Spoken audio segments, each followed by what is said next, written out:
famous audience address of the member. And first of all, Matt, I can top you today, and it seems that because of what Matt said, we have to do a little bit of a Matt Gasper's roast. So, first of all, Matt, I can top you. I was at the actual Woodstock in 1969. And Matt, really, Metallica? What about the good stuff? The Allman Brothers. But Matt spoke about the state of the Novus Ordo system, and he also mentioned some of our Nicodemus friends. Matt, he mentioned Ed Kenton as being kind of a covert agent. I'll chalk this up to your youthful inexperience in covert operations, but you're really not supposed to reveal the name of the covert operative. When you blow his cover, he's no longer of any use to us. We'll overlook it. Again, it's a matter of youthful inexperience. But Matt spoke about red pilling and ending a delusion. And the delusion would consist of the state of affairs in what he called the Novus Ordo system. And since the theme of this conference is liturgical, what's the signal you're giving me? Mic down. The theme of the conference is liturgical. I want to situate the liturgical crisis in the context of this Novus Ordo system with reference to Pope Montini, Jacques Maritain, his mentor, and their relationship, curious though it may be, with none other than Saul Alinsky. Pope first, Montini. No one seems to have quoted. Montini is Pope Paul VI. Jacques Maritain was his teacher. And I think you've heard me mention him like a few times. He's like a Thomistic reformist.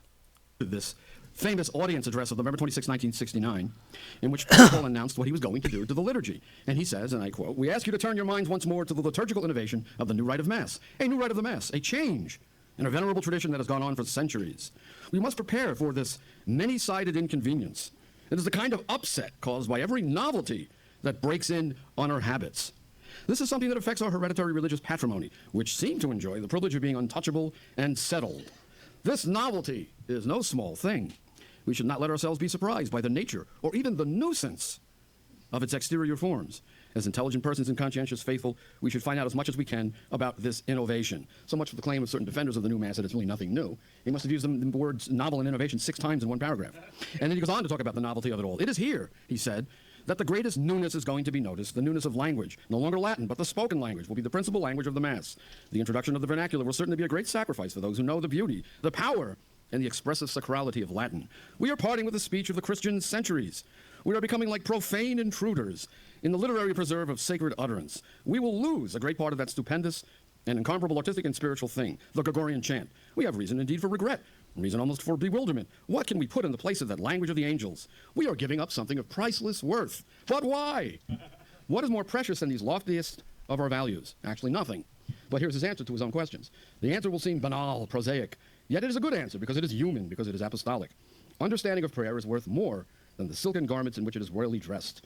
Participation by the people is worth more, particularly participation by modern people, so fond of plain language, which is easily understood and converted into everyday speech." There you have it in a single phrase, the mentality of Paul VI. The appeal to modern people, whoever they are, as if people aren't always modern with respect to any given epoch. But the problem with the Second Vatican Council and the Novus Ordo system, as Matt has described it, is this fiction of the modern man who is somehow different. Are you getting like this like weird like reverberation in the mic or the sound? Kind of, but it kind of goes back and forth. I think it has to do with like the person moving. System. Yeah, their mic. Generations, who has to be appealed to in a different way, who has to be listened to as the church accommodates herself to the spirit of the age. Now, this is what I would have called elsewhere the thin modernist approach to innovation in the church. The thin modernist will insist this. Dogmas, of course, are unchanging. Doctrines are unchanging. We must defend the deposit of faith, but we must do it in a way that is new and invigorating. A revival must be done in the language of the church so that the modern world can see at last the beauty of what the church has to offer. But nothing really will change. This will just be a different mode of Catholicism. This is contrasted with the thick modernist that goes after everything in the church, root and branch, including the dogmas of the faith. Now, one of the greatest influences on Pope Montini is the thin modernist icon, Jacques Maritain. You need to know a little bit about Montini to know why the two of them became such close collaborators. Montini was the product of liberal bourgeois parents. They were lovers of liberty. In the Italy of the Risorgimento, in which the papal states had been overthrown, and Italy was unified under a phony king in the name of the so-called unification of the Italian peninsula at long last. And these liberal parents of his were lovers of liberty. They were Italian patriots of the new nation state that had been created by force and violence with the aid of the usual cabal of Masonic revolutionaries. And as lovers of liberty, they were quite happy with what liberty had provided, as long as it included a house in the city and a house in the country, unaffected by all that violence and nastiness that those poor peasants had to endure when the revolution happened. And, of course, we know that Montini was born in the family's country house in Concesio, Italy, about an hour's drive from Brescia, which was their main base of operations. Now, in terms of the influence of Maritain, Pope Montini would later declare being the good bourgeois liberal that he was, I am a disciple of Maritain. I will call him my teacher. I think they met sometime around 1924, by which time Montini had been posted to Poland by the Vatican Secretary of State. He had already read Maritain's Introduction to Philosophy. Now, I'm not here to portray Maritain as an unvarnished villain. A lot of what he wrote is excellent. I'm not commenting here on his aesthetics, certain aspects of his Thomism, and if you want to read a wonderful diagnosis of the evils of Martin Luther's mentality, go read Maritain's description of Martin Luther. The problem we have with Maritain doesn't lie in those areas, and I'll get to the areas that are problematic in a moment. Now, in his Three Reformers in 1928, which includes the critique of Luther, the introduction was written by none other than Montini. And in the late 1930s, when Maritain's Integral Humanism, his masterwork supposedly, on this new vision of Christianity, was under attack, Montini was among the book's ardent defenders. The Maritain scholar Roberto Papini recounts how in 1957, Archbishop Montini, then the Archbishop of Milan, of course, received a letter from Maritain in which he was responding to the criticism of his so-called Christian humanism. And he wrote to the Pope that the atmosphere, meaning in Rome, has not changed. One lives always among great spiritual difficulties. But hope consoles us. This is the typical complaint of the thin modernist who's suffering under the terrible persecution of a pope like Pius XII, who was hostile to the Nouvelle Théologie of the French theologians, of which he was the leading light. And my focus is going to be on three aspects of Maritain's thought that had an influence on Pope Montini, not only him, but the Second Vatican Council, and the entire course of church history since the Council. These three things come under the heading of integral humanism. Well, what exactly is integral humanism? Like so many of the novelties that have afflicted the church during and after the council, it eludes a precise definition. But it certainly involves this idea of an integral human development that does not presuppose the conversion of souls to the Catholic faith, their incorporation into the church, and their translation from the fallen state to the state of grace, and therefore does not presuppose the continuity of the body politic with the mystical body of Christ. Integral humanism represents a major conceptual detour, I would call it a dead end, leading away from the divine commission to make disciples of all nations. Integral humanism departs, in short, from the church's authentic doctrine on the social kingship of Christ. In integral humanism, therefore, Maritain flatly declares that the unity of civilization that his new humanism contemplates, and I'm quoting him, would no longer be the unity of essence or constitution assured from above by the profession of the same faith and the same dogmas, but rather, he says, quote, a unity of orientation. Now, he never, so far as I can see, ever really explains the achievability of this mysterious unity of orientation. But that brings me to his political theory. For Maritain, the one vehicle for the socio-political embodiment of integral humanism is democratic pluralism. This followed his conversion. His earlier writings, up until the early 1920s, were pretty much in accord with the Church's social doctrine. He underwent, however, a conversion to democratic pluralism. His thinking became increasingly liberal, and by the time he wrote Integral Humanism, his vision had emerged, his vision of a new Christendom that really wouldn't be Christendom at all. His politics are described as Thomistic by his defenders, but the connection between his vaunted Thomism and his advocacy of individual rights and human dignity, according to the consensus of democratic majorities, unbound by the authority of the Church, is far from apparent to me. His attempts to link the two in various works seem to me cursory, at best, if not outright misleading. Maritain cites St. Thomas for the rejection of what he calls, quote, a cumulative inertia of a backward scholasticism, which attached itself to accidental and perishable elements, end quote, meaning the elements of Christendom. All the elements of a Catholic confessional state that St. Thomas would be the first to defend as intrinsically necessary to embody the social reign of Christ over all nations.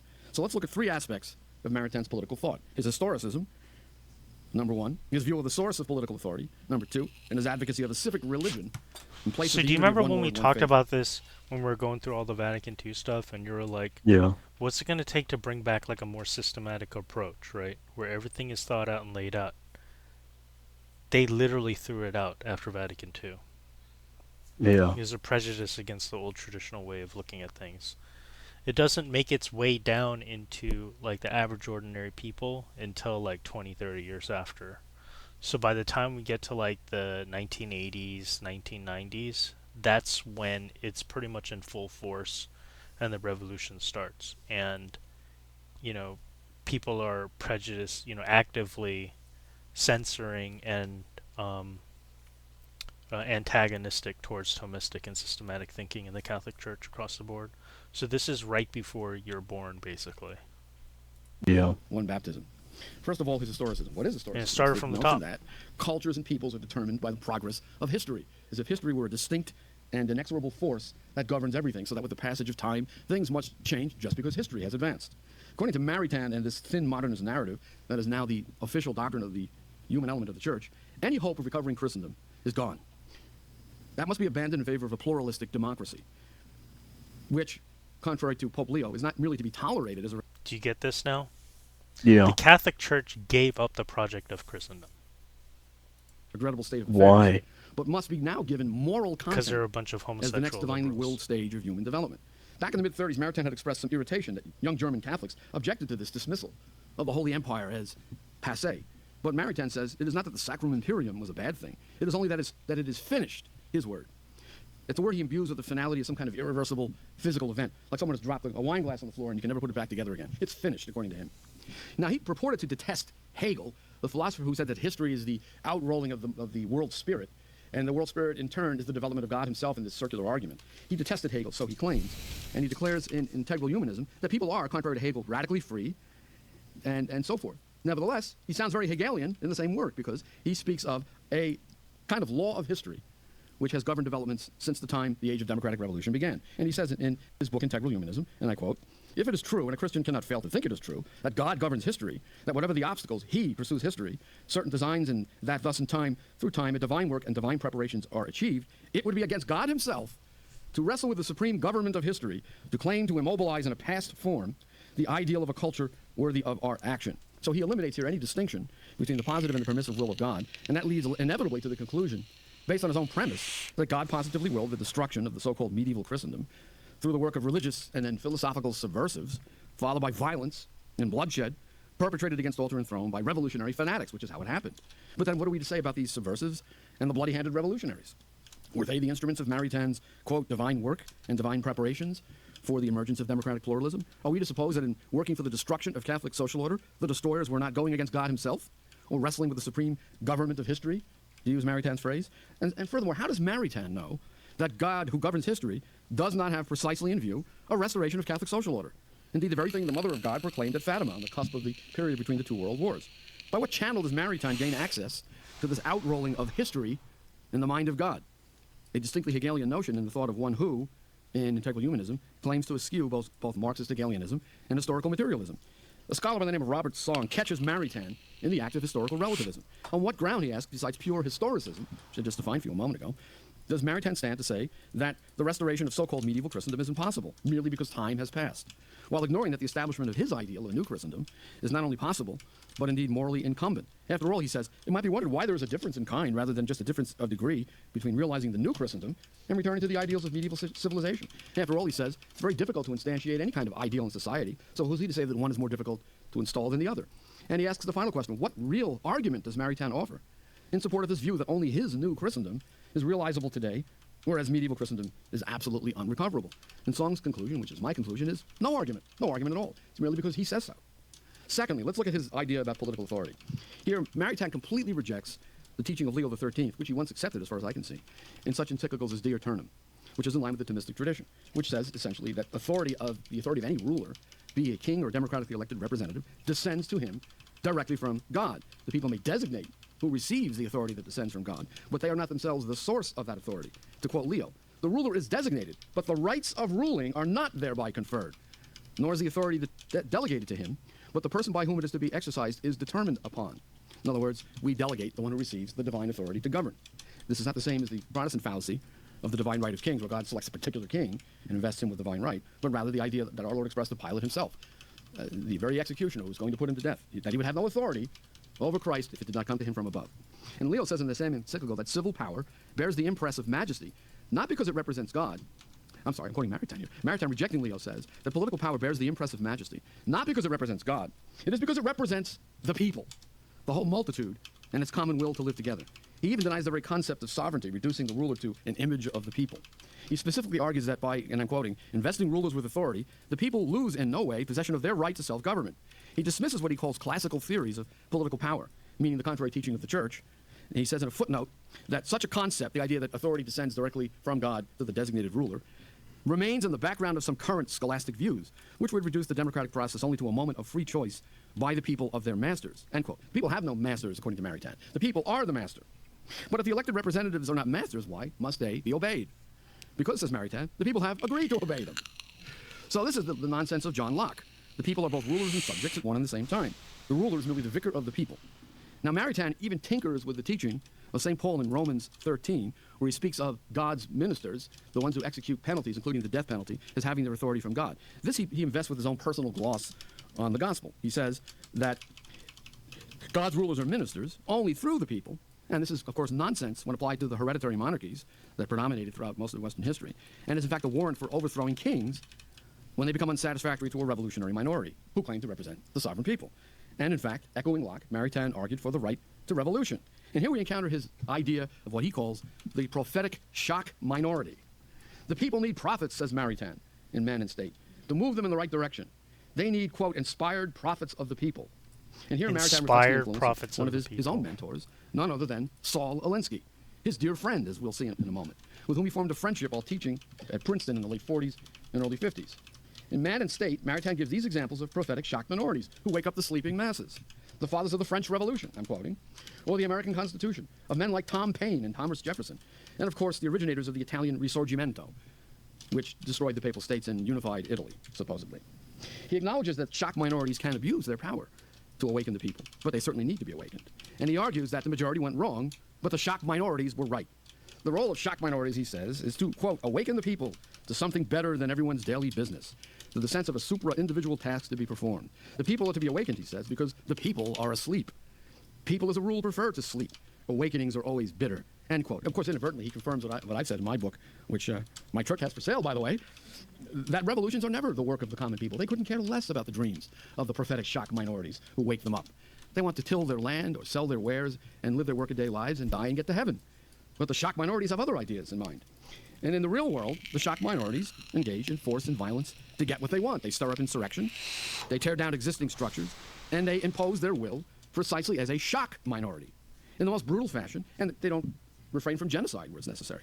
And so the end result, again and again, in what we now call former Christendom, was the forcible replacement of monarchy with elective oligarchies who lorded over the people without any of the restraints that governed the kings of Christendom. In a democratic society, says Maritain, people play the part of the king. I like to tell a story in that regard. Maybe you've heard it. I'll tell it again, just in case some of you haven't. I was vacationing with the family. I was at a retirement community, playing some tennis with a bunch of retirees, and they were sitting around talking about their medical conditions, which is what we all do when we reach a certain age. And I decided to bring up the subject of politics during the Obama administration. I said, you know, we have a president. It costs about $1 billion to maintain him in the White House. And he goes on these multi-million-dollar vacations, and he rides around in this fantastic jet plane that costs billions of dollars to build and maintain. And he commands vast armies, and he has the power of life and death by way of presidential pardons. And he can destroy the entire world by giving a few simple commands to begin a nuclear war. And then I paused for dramatic effect and said, thank God we have no king, though. It was a stunned silence as something like a red pill approached them. Now, Maritain even manages to ignore his own admission in Man and State that the modern nation state has become, and I'm quoting him again, an earthly divinity whose absolute selfishness is sacred, and it has used political power to subvert any steady order among peoples, end quote. Yet somehow or other, Maritain never demonstrates any reason for confidence in his belief that this same entity could be converted to something resembling Christendom. That brings us to the third notion of Maritain's political thought, this idea of a civic religion. Maritain advocates, and this is the essence of the liberal Catholic project, to put the values of the Enlightenment and the French Revolution into a Christian framework of human personality, much the same as Thomas Aquinas had interpreted Aristotelian principles in a Christian way. That's a quote of Catherine McAuliffe in an article defending Maritain's politics. But the Aristotelian principles, incorporated by St. Thomas, unlike the values of the Enlightenment and the French Revolution, were not contrary to faith and reason.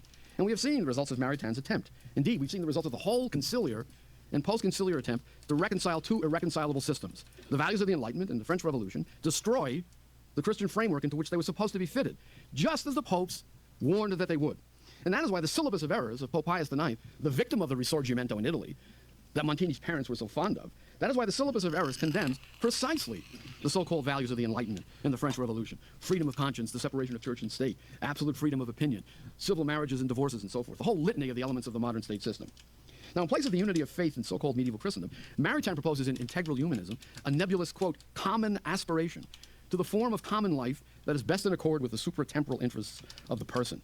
Now, he rejects as a sheer fiction the idea of a common doctrinal minimum. This is what the thin modernist always does. He rejects the very thing he's going to advocate. He says, well, we can't have a common doctrinal minimum. But then a few paragraphs later, that's exactly what he's advocating. He says of this idea of this common creed, quote, by the very fact that it is secular, not sacral, this common work does not exact as a starting point that every man profess all Christian truths. On the contrary, it allows among its characteristics a pluralism which makes possible the convivium of Christians and non-Christians in the same body politic. Further on, he imagines a righteous ruler of some kind who somehow possesses the infused virtues of a Christian king without being a Christian. In short, it's not like something that was accidental. Contrary to all historical experience that has gone before him, of a Christless Christendom. In this imaginary realm, he says, quote, the axiom that without Christ nothing firm or excellent can be built, even in the political order, applies here in all truth, not in the externally manifested and highly symbolized fashion, which was that of medieval civilization, nor in the apparent and decorative fashion which was that of the classical age, but in a way which is real and vital, though less manifestly declared in the symbols of social life, end quote. He's dismissing all the elements of Christendom as decorations, and he's proposing a Christendom that will not, to any appearances, actually be Christendom, but somehow will embody Christian values by the operation of his integral humanism. Now, to bring about this utopian dream, and this is precisely the dream of Pope Montini with his civilization of love, Maritain proposes in Chapter 5 of Man and State, listen to this, a common secular faith in the democratic charter, end quote, according to which, quote, even opposite metaphysical or religious outlooks can converge, not by virtue of any identity of doctrine, but by virtue of an analogical similitude of practical principles toward the same practical conclusions, end quote, so that everyone can, quote, share in the same practical secular faith, provided that they similarly revere, perhaps for quite different reasons, truth and intelligence, human dignity, freedom, brotherly love, and the absolute value of moral good, end quote. This is nothing more than the warmed-over prescription of the so-called modern Enlightenment. And the obvious problem is that without a common mooring in the law of the gospel, how can post-Christian men arrive at anything like a common agreed understanding on the meaning of truth, intelligence, human dignity, freedom, brotherly love, and moral absolutes? No common secular faith is even conceivable without an agreement on the meaning of the very words by which it is to be professed. It is not possible to negotiate with modernity in the language of rights and values while somehow sneaking into the resulting social compact the Christian recognition of their meaning and their origin. But that is exactly what Maritain is trying to do by his rhetorical sleight of hand. Now, even one of his contemporary defenders, Richard Shake, has put it this way. The result of what Maritain is talking about will be only a practical, not a theoretical or foundational agreement. Without a foundation in the divine and natural law, the danger of an eroding consensus is heightened. You think? Of course there's going to be an eroding consensus. There'll never be a consensus in the first place. The erosion and the collapse are inescapable. Yet Maritain goes on to imagine a, quote, civic or secular faith, not a religious one, end quote. What's up, that will unite what's up with the y'all? body politic. Even calls for the enforcement of this secular creed by the state as civic orthodoxy.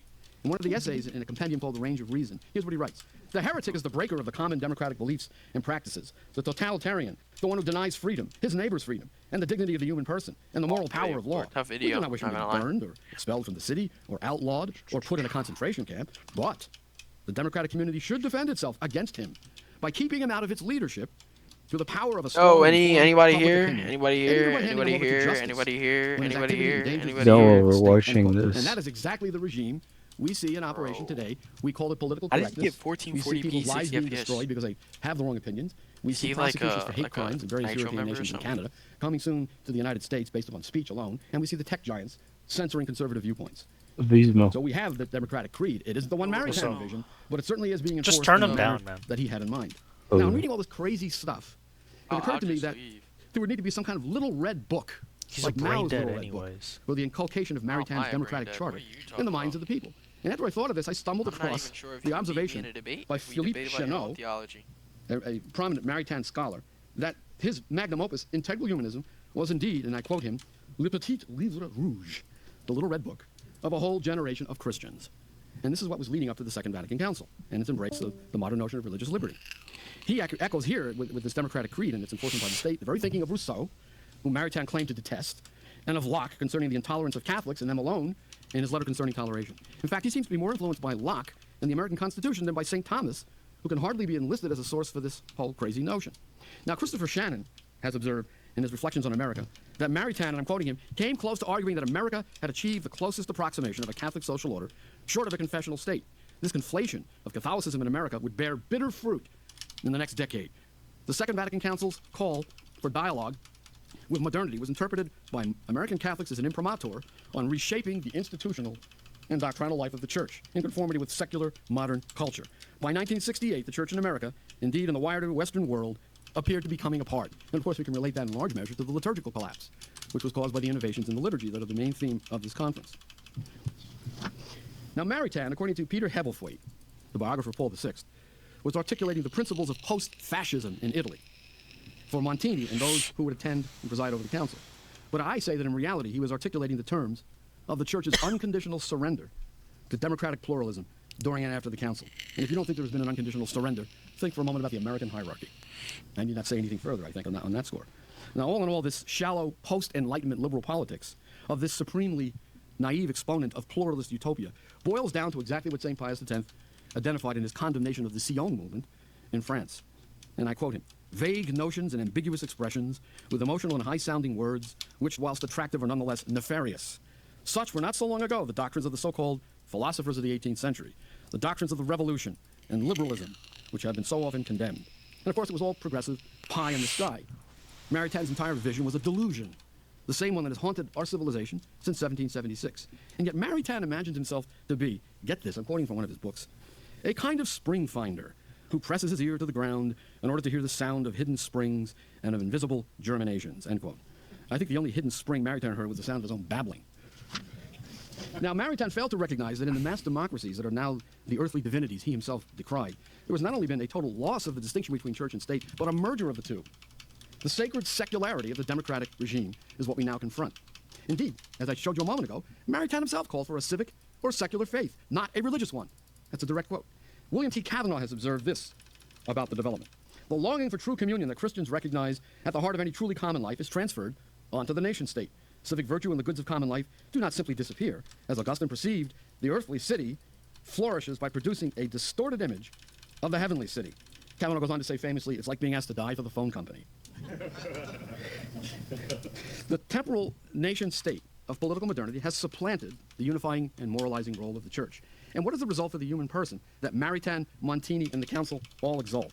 John Locke says the Italian political philosopher Danilo Castellano reduces political society to the individual, and then he destroys the individual by subjugating him to the collective of the social compact. Maritain, and today the human element of the church, arrives at the same destination by exalting the human person, but the human person, socio-politically abstracted, no less than Locke abstracts the person from the collective of the church, which is no longer accorded public social efficacy, intermediate between the individual and the power of the state. The church cowers in its little corner in the public square. Now, I find it very mysterious that by the 1950s, Maritain's warmed-over version of the moderate Enlightenment, married to his version of Christian humanism, somehow managed to become the creed that influenced an entire generation of Catholic clergy and laity. There's a Maritain scholar by the name of Bernard Düring, quoting Eduardo Frei, who presents Maritain as the guru of a veritable worldwide cult at the time of the Second Vatican Council. Said Eduardo Frei, the future president of Chile, there is a, quote, secret affinity that exists among the disciples of Maritain throughout the world.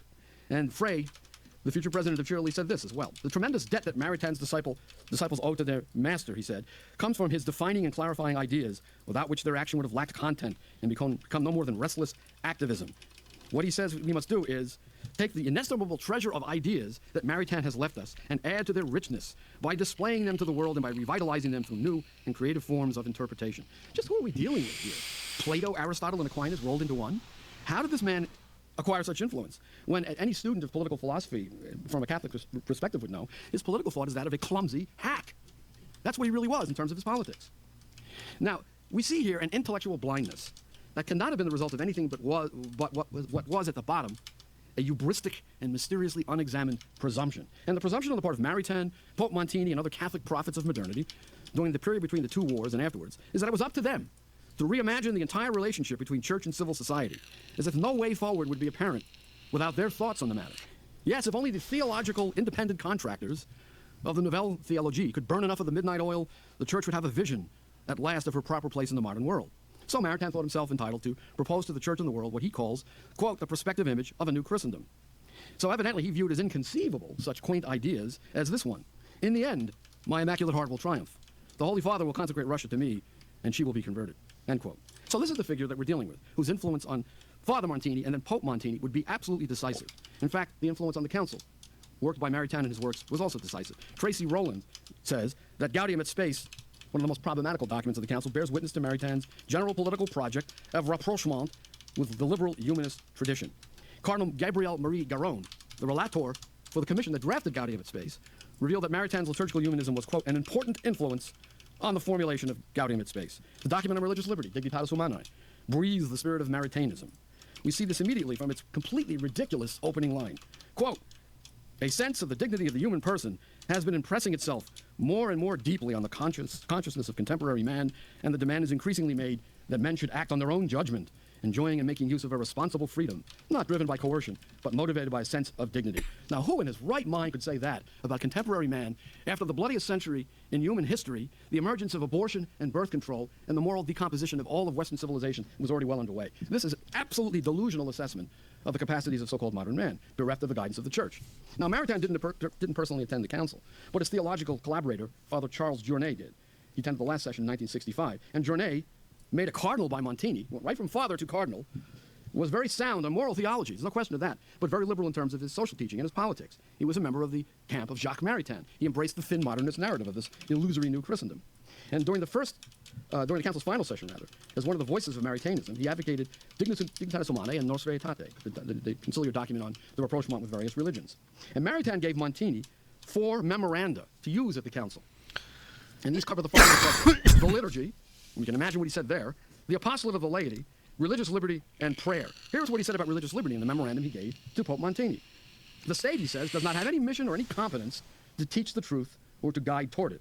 And for this reason, it does not have any power over souls or consciences. That is practically a transcript of John Locke in his essay and letter on toleration. He goes on to say religious liberty must be proclaimed and guaranteed as one of the fundamental rights of the human person.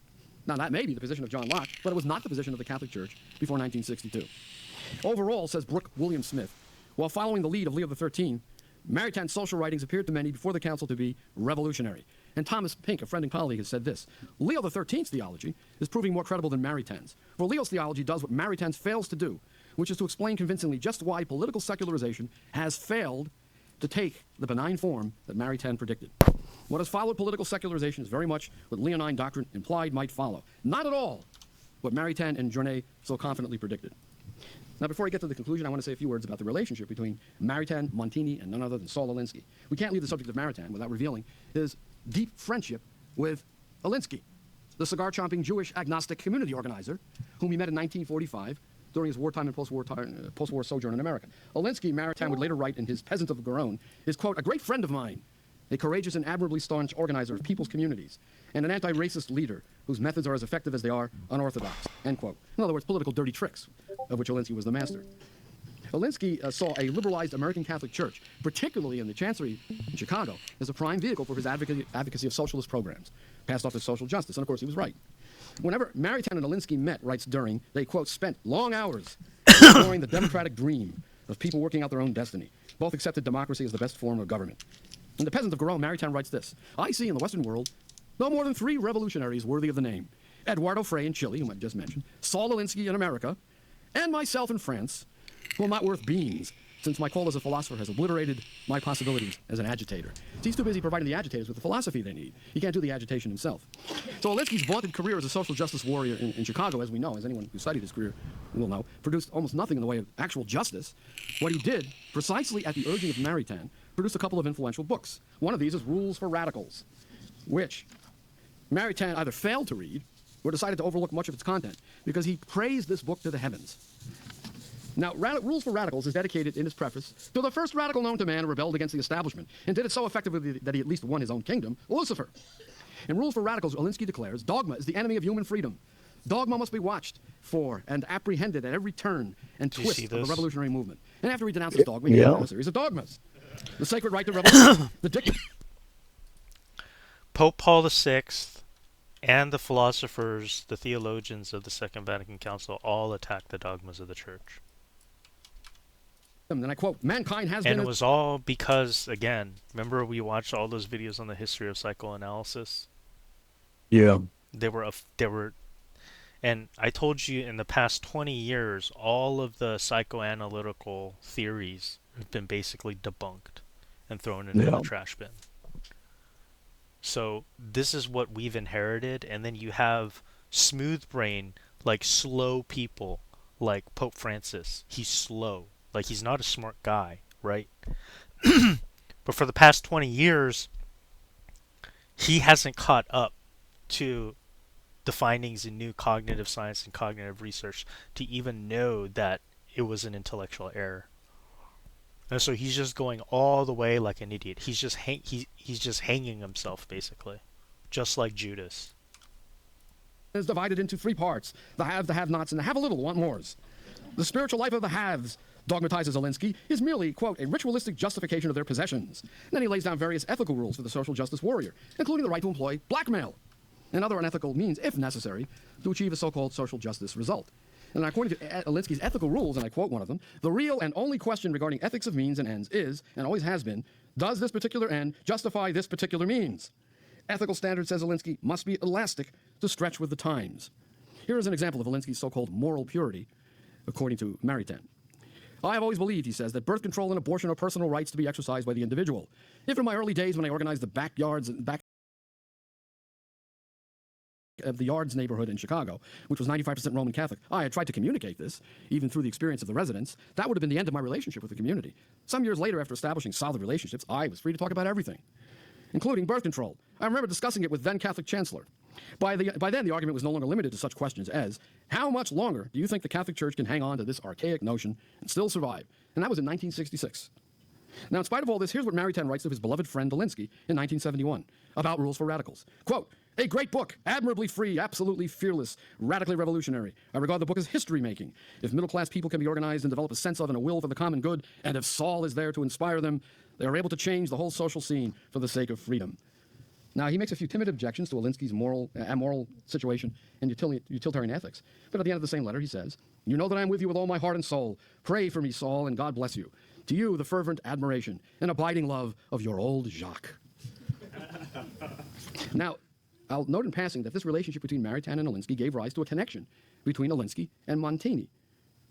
Maritain arranged a series of meetings in Milan between then Archbishop Montini and Saul Alinsky. There were 3 meetings in all. And we'll never know what happened during those meetings, but I can tell you one thing, Alinsky was delighted with the result. And here's what he said after meeting with the future Pope Paul VI as arranged by Maritain. No, I don't know who the next Pope will be, speaking of the conclave at which John the 23rd will be elected. But if it is to be Montini, the drinks will be on me for years to come. Now, what did Alinsky know? What did he learn from his 3 wonderful meetings with Montini? He learned what Maritain already knew about his disciple. He knew that if and when Montini became Pope, there would be not only a liturgical revolution in the Church, but a thoroughgoing revolution. And it was Pope Montini who would declare after the council, and I quote, the important words of the council are newness and updating. The word newness has been given to us as an order, as a program, end quote.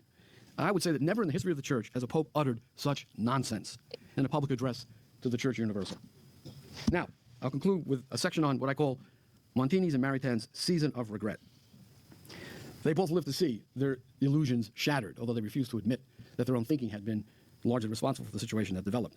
They defended the council till the end, even as they lamented the results of the council. So we have Maritain regretting the rise of a form of modernism, and let me leap ahead to that quote. The kind of throwing of the reins of the horse's back by John the 23rd was absolutely necessary. But what a risk at the same time. All that is professionally intellectual, professors, universities, seminaries, seem to me either spoiled or in a very dangerous position. A certain exegesis has gone mad and become stupid. There is a new modernism, full of pride and obstreperousness, that seems to me more dangerous than that of Pius X's time. It was, after all, a rather strange spectacle, he says, to see all the bishops of the council, the teaching of the church, each one flanked by his experts, professors, scholars, and pedants of the taught church, of whom a good number were off their intellectual rails, and of whom almost none had any wisdom. So, it is in the middle of all this hubbub that the work of the Holy Spirit is carried out. You see what he's trying to do here? He's trying to say, yes, there's a disaster, but in the midst of this hubbub, the Holy Spirit has prevailed. But no, it hadn't. There was a complete collapse of faith and discipline underway almost immediately after the council, and the situation had become so desperate that Maritain ended up suggesting, along with Cardinal Journet, that Pope Paul VI immediately promulgate a credo of the people of God restating the fundamental truths of our religion. Now, wait a minute. Wasn't the Second Vatican Council supposed to be the breath of fresh air that would finally express in terms that modern man could appreciate with great simplicity and clarity and beauty and joy all of the truths of the faith so that modern man would at last now understand and embrace what the Church had to offer? Instead, we find this desperate rearguard action where the Pope has to promulgate the dogmas of the faith in an emergency broadcast, as it were, to remind people of what the Church teaches. And who wrote this document? At Paul VI's suggestion, Maritain wrote it. We have the Roman pontiff in the midst of a tossing sea, the modernist tempest that he himself had unleashed, begging his lay mentor to create a credo for him to recite to the people of God. And in fact, that is exactly what Maritain did. Paul VI adopted it almost without emendations, and the reason Maritain knew that it was his is that he read it in the newspaper and said, hey, that's my document. The irony is exquisite, isn't it? That it all came down to this. And now we're supposed to credit Paul VI for the credo of the people of God, which is a remedy, a belated remedy, too little, too late, for the disaster that he himself had unleashed. So, this is the Novus Ordo system, of which the liturgical reform was a major element. We know that Cardinal Ratzinger said that he was convinced that the crisis of faith in which we find ourselves is due in great part to the collapse of the liturgy. And what's the solution to it? Well, we have the story that Matt told about his own life. The grace of God is the solution to it. If Matt can go from Metallica to the Latin Mass, so can every Catholic. Humanly speaking, there's no answer. But with God's grace and the passage of time, the situation will eventually remedy itself. It's probably at this point going to involve a very dramatic divine intervention. And that will involve nothing other than the triumph of the Immaculate Heart. The restoration is inevitable. It will happen. Matt tells us that the young people want tradition. The Holy Ghost is working in history, but the Holy Ghost is not history. God is the Lord of history. He can reverse any historical trend he chooses to. Civilization has collapsed and been rebuilt on Catholic foundations before, and it will happen again. We needn't lose hope in that regard, although in the meantime we have to proclaim the truth and awaken as many people, red pill them, with conferences like that. But in the end, the resolution of this crisis in our epoch, which has no parallel in church history, the resolution of that crisis is going to be left to the intervention of the lady to my left. Thank you. That was really good. That was really good. Weezman, that was pretty good, man. Do you have these saved? Who was this guy? Years of problems. I don't know.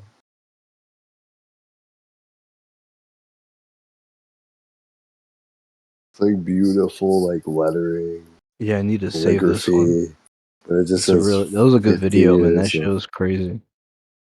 And that dude is pretty sharp too. He has like a really good way of like reasoning through things quickly. Oh, he's deep in it.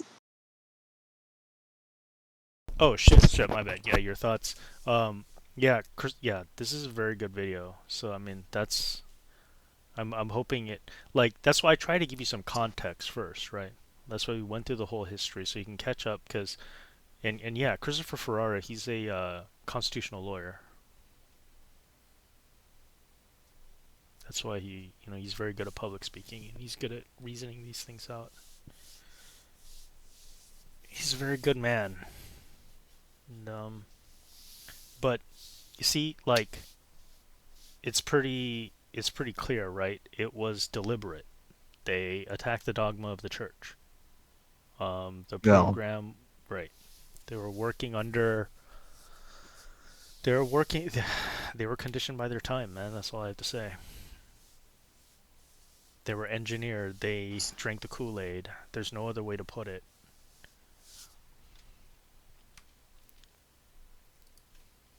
Can the church be restored?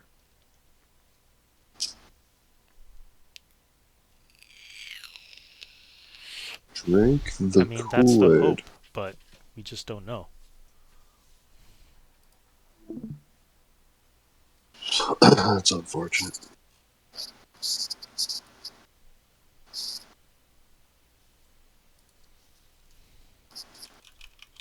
I mean, it seems like, maybe like there's more to it than just this, but like if the next pope were to be based on that, and like just repealed or reverse Vatican II, like everything that Vatican II was about, and return to, how it was like prior, and just maintain that, I think you would find like that a lot of this stuff would, automatically sort itself out.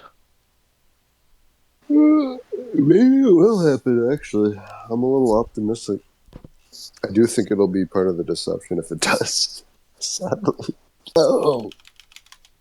I'm just saying, if the world does start leaning towards being red-pilled and based. Like if it's swayed back. Grudgin, they want to create a one-world religion.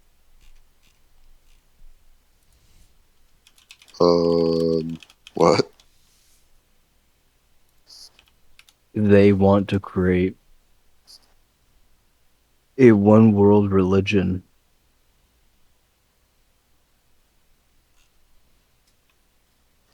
Oh, what's this one-world religion called?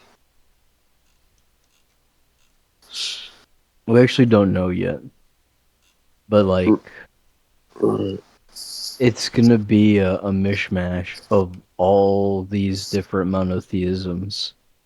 Oh, okay. So somehow, one world government. Yeah, from the one world government. And, like, it's going to be about orientation. Like a spiritual orientation of sorts. So...